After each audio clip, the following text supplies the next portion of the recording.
দেশ দুই ভাগে বিভক্ত হলো। এক ভাগ শেখ হাসিনার নেতৃত্বে জেনারেল এরশাদের পাতানো নির্বাচনে জড়িয়ে পড়ল, আরেক ভাগ বেগম খালেদা জিয়ার আহ্বানে এরশাদ পতন এবং পাতানো নির্বাচন বর্জন ও ঠেকানোর চেষ্টায় রত হল। শেখ হাসিনা সর্বশক্তি দিয়ে আওয়ামী লীগের কর্মীদের নির্বাচনে ঝাঁপিয়ে পড়ার জোরদার আহ্বান জানালেন। তিনি বললেন, এই নির্বাচনের মাধ্যমেই আওয়ামী লীগকে পুনরায় ক্ষমতায় নিতে হবে এবং সামরিক শাসক এরশাদকে বিদায় করতে হবে। শেখ হাসিনার আহ্বানে স্বতঃস্ফূর্তভাবে জনগণ এগিয়ে না এলেও আওয়ামী লীগের কর্মী এবং সমর্থকরা স্বতঃস্ফূর্তভাবে এগিয়ে এলো। আওয়ামী লীগের কর্মী এবং সমর্থকরা সারা দেশে একটা নির্বাচনী পরিবেশ সৃষ্টি করে তুলল। এই সময় ফিলিপাইনে সামরিক একনায়ক জেনারেল মার্কোসের বিরুদ্ধে নিহত জননেতা মিস্টার অ্যাকুইনোর বিধবা স্ত্রী মিসেস কোরাজন অ্যাকুইনো প্রেসিডেন্ট পদে নির্বাচনে প্রতিদ্বন্দ্বিতা করছে। সারা বিশ্ব ফিলিপাইনের দিকে তাকিয়ে আছে। ঠিক এমনই মুহূর্তে বাংলাদেশেও সামরিক শাসকের বিরুদ্ধে গণতান্ত্রিক নির্বাচন ফিলিপাইনের মতোই প্রায় দৃষ্টি আকর্ষণ করেছে। শেরেবাংলা নগরে মানিক মিয়া অ্যাভিনিউয়ে আওয়ামী লীগের শেষ নির্বাচনী জনসভা, বিশাল নির্বাচনী জনসভা। এর মাত্র 2 দিন আগে ফিলিপাইনে নির্বাচন হয়ে গেছে। সামরিক একনায়ক জেনারেল মার্কোস নির্বাচনের ফলাফল পাল্টে দিয়ে নিজেকেই বিজয়ী ঘোষণা করেছে। অপরদিকে মিসেস কোরাজন অ্যাকুইনো ওই ফলাফল প্রত্যাখ্যান করে নিজেকে বিজয়ী ঘোষণা করেছেন। মিসেস কোরাজন অ্যাকুইনোর পক্ষে ফিলিপাইনের জনগণ রাস্তায় নেমেছে, আর সেই জনগণকে দমিয়ে রাখার জন্য একনায়ক মার্কোসের পক্ষে সেনাবাহিনী ট্যাঙ্ক নিয়ে রাস্তায় বেরিয়ে এসেছে। একদিকে জনগণের বিক্ষোভ, অপরদিকে সামরিক বাহিনীর ট্যাঙ্ক। ফিলিপাইনের অবস্থা গত 2 দিন থেকে খুবই উত্তপ্ত। জনগণও বিক্ষোভে সামিল হওয়ার জন্য জেনারেল মার্কোসের কারফিউ ভেঙে রাস্তায় বেরিয়ে এসেছে, আর সেই জনগণের দিকে তাক করে ট্যাঙ্ক নিয়ে ধেয়ে আসছে সেনাবাহিনী।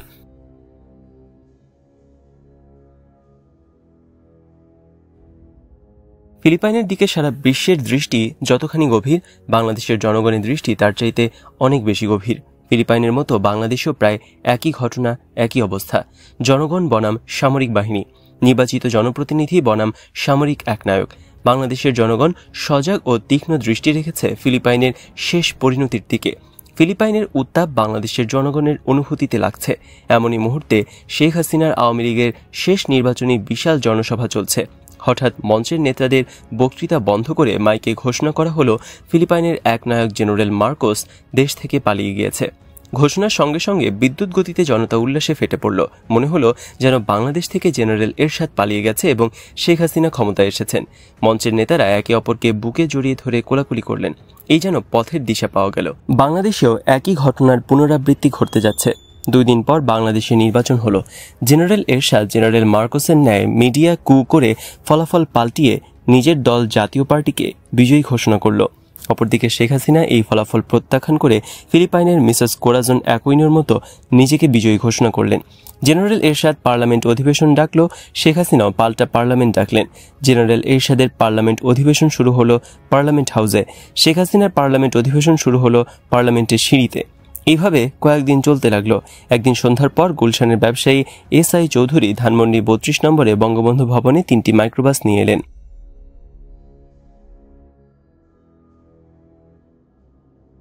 আগে থেকে অপেক্ষায় থাকা বঙ্গবন্ধু কন্যা জননেত্রী শেখ হাসিনা দৌড়ে এলেন এবং এসআই চৌধুরীকে নিয়ে বঙ্গবন্ধু ভবনের লাইব্রেরিতে বসিয়ে সঙ্গে সঙ্গে তিনি বেরিয়ে এসে মাইক্রোবাস থেকে দ্রুত ছালার বস্তাগুলো আগের জায়গায় নামিয়ে রাখতে বললেন।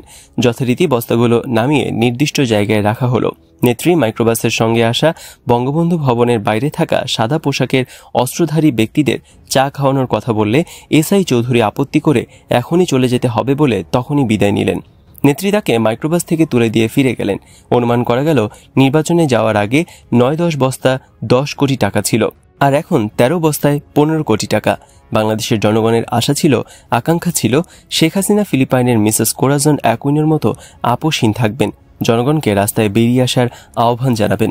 জনগণ রাস্তায় বেরিয়ে আসবে, সামরিক একনায়ক এরশাদের বিরুদ্ধে আন্দোলন করবে। এরশাদ জনগণের বিপক্ষে সেনাবাহিনী এবং ট্যাঙ্ক নামাবে। জনতার প্রতিরোধের মুখে সেনাবাহিনী এবং ট্যাঙ্ক অকার্যকর হবে। সামরিক স্বৈরাচার এরশাদ দেশ থেকে পালিয়ে যাবে। কিন্তু না, বঙ্গবন্ধু কন্যা জননেত্রী শেখ হাসিনা জনতার সমস্ত আশা আকাঙ্ক্ষা জলাঞ্জলি দিয়ে নীরবে নিঃশব্দে এরশাদের পার্লামেন্টের বিরোধী দলের নেত্রী হলেন। দেশ থেকে সামরিক শাসন এবং সমরনায়ক স্বৈরাচারী এরশাদ তো গেলই না, বরং 1986 নির্বাচনের পাতানো খেলায় সামরিক একনায়ক জেনারেল এরশাদ পূর্বের চাইতে আরও শক্তিশালী রূপে জগদ্দল পাথরের ন্যায় জনগণের ঘাড়ে চেপে বসল।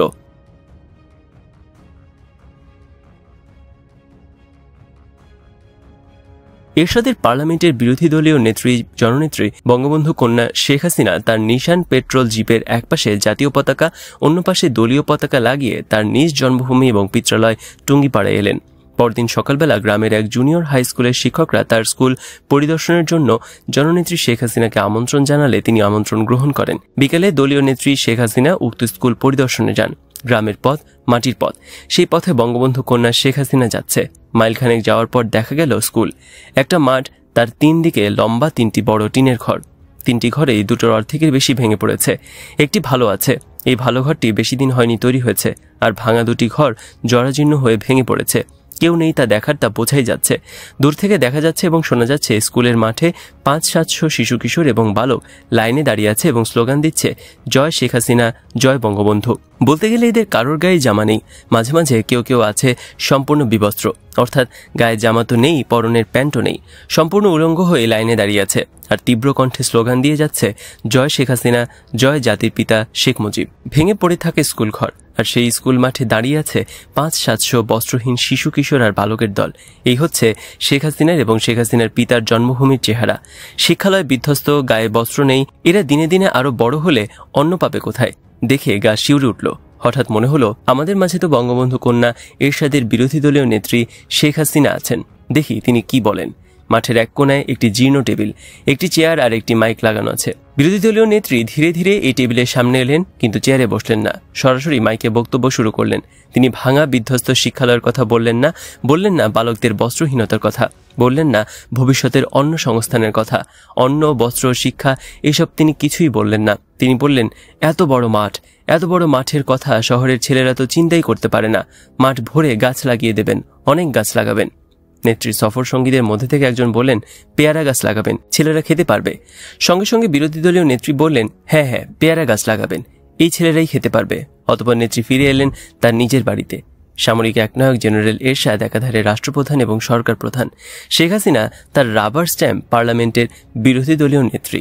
অপরদিকে গৃহবধূ বেগম খালেদা জিয়া আপোষহীন মনোভাব নিয়ে তার সংগঠন বিএনপিকে শক্ত ভিতের উপর দাঁড় করিয়ে একক আন্দোলনের চেষ্টায় রত।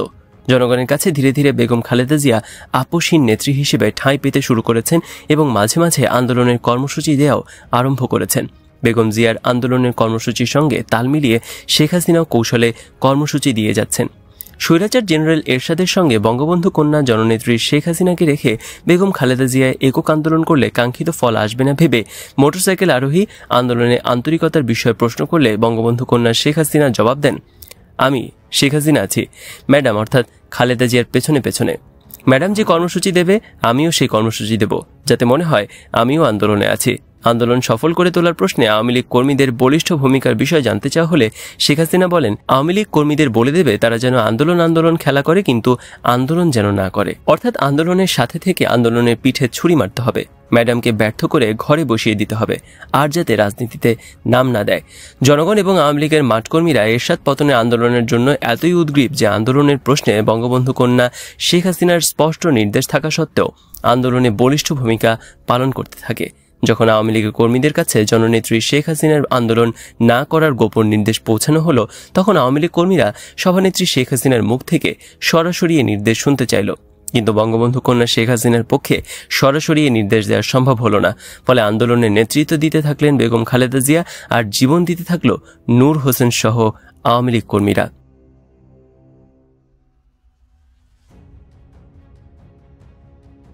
1987 সালের 10 নভেম্বর ঢাকায় আওয়ামী যুবলীগ কর্মী নূর হোসেন বুকে স্বৈরাচার নিপাত যাক আর পিঠে গণতন্ত্র মুক্তি পাক লিখে বিক্ষোভ মিছিল করার সময় পুলিশের গুলিতে নিহত হলে দেশি বিদেশি বিশেষ করে বহির্বিশ্বের প্রচার মাধ্যম তা ফলাও করে প্রচার করে। ফলে সামরিক একনায়ক হোসেন মোহাম্মদ এরশাদ খুবই অসন্তুষ্ট এবং রাগান্বিত হন। আওয়ামী লীগের কর্মীদের আন্দোলনে বলিষ্ঠ ভূমিকা থাকায় এরশাদ মনে করেন, অর্থাৎ ভুল বোঝেন যে শেখ হাসিনা তলে তলে কর্মীদের এরশাদের বিরুদ্ধে লেলিয়ে দিচ্ছেন। এরশাদ এই বলে মন্তব্য করেন যে আমার খাবে, আমার পড়বে, আবার আমার সাথেই গাদ্দারি। শেখ হাসিনা গাদ্দারি করবে, আমার সাথে বেইমানি করবে, নাফরমানি করবে। এরশাদ শেখ হাসিনাকে বিরোধী দলীয় নেত্রী বানিয়ে মর্যাদা দিয়েছে, মন্ত্রীর চাইতে বেশি সুযোগ সুবিধা দিচ্ছে, দেশ চালনা থেকে শুরু করে সবকিছুতেই ভাগাভাগি করেছি। তাহলে আর তলে তলে আমার সাথে গাদ্দারি, নাফরমানি? আমি এরশাদ আর শেখ হাসিনাকে কোনো ভাগ দেব না, বিরোধী দলের নেত্রীও রাখব না। জননেত্রী বঙ্গবন্ধু কন্যা বিরোধী দলীয় নেত্রী শেখ হাসিনা ব্যবসায়ী এসআই চৌধুরী এবং ডিজিএফআই মাহমুদুল হাসানের মাধ্যমে এরশাদকে আন্দোলনে তার অনাগ্রহ, অনিচ্ছা এবং আন্দোলনের নামে আন্দোলনের সাথে সম্পৃক্ত থেকে পেছন থেকে ছুরি মেরে আন্দোলনকে ভণ্ডুল করে দেওয়ার চেষ্টার বিষয়টি অনেক বোঝাবার চেষ্টা করেছেন। কিন্তু এরশাদ নাছোড়বান্দা। তার এক কথা, আন্দোলনের নামে পেছন থেকে আন্দোলনকে ছুরি মারতে হবে না, আন্দোলনের বিরুদ্ধে আমাকে প্রকাশ্যে সরাসরি সমর্থন দিতে হবে, নইলে আমি শেখ হাসিনাকেও বিরোধী দলীয় নেত্রী রাখব না। বিরোধী দলীয় নেত্রী থাকতে হলে এবং মন্ত্রীর মর্যাদা সহ অন্যান্য সকল প্রকার সুযোগ সুবিধা পেতে হলে তাকে কোনো প্রকার রাগঢাক না করে ঢালাওভাবে সমর্থন করতে হবে।